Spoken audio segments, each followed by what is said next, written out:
you try and be safe. And what we did out there on the desert, we cannoned a couple of cars at the same time, and it was spectacular. All of that stuff comes in pre-production, where you work in harmony with your picture car coordinator and say, okay, this is a car we're going to take end over end on the desert. This is what I want in it. And then Dennis will say, what about this, what about that? You got the Hans device and everything that goes into making things safe, you do.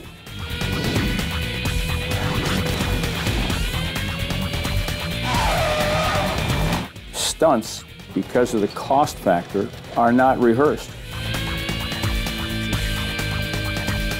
You see these kids, you know, doing donuts and drifting and actually like getting out of their car, hanging off the side of it.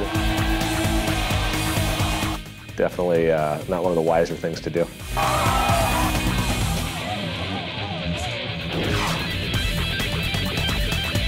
We turned that tanker over with a cannon device, and then sent it. We continued on with that tanker going off the cliff.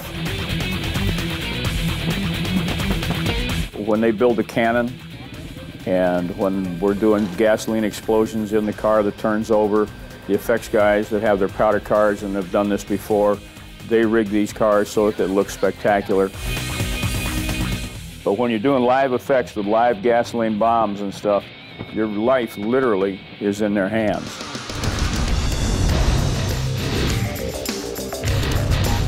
The most damage done in one day, we had one shot where the Subaru and the Ford Torino come flying out of a tunnel.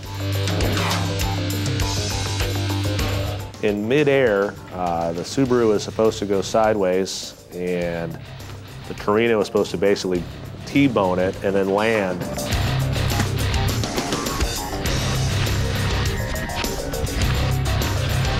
So many aspects, you know, lumped into one shot.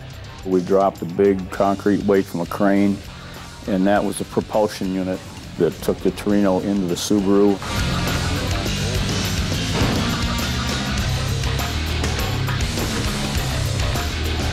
It was one of those stunts where there was a lot of slow walking and sad talking until we got it right.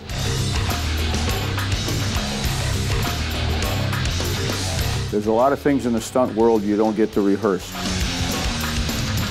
You know, you would think reading it on paper is never going to happen, but in reality, you know, everybody working together, it did happen.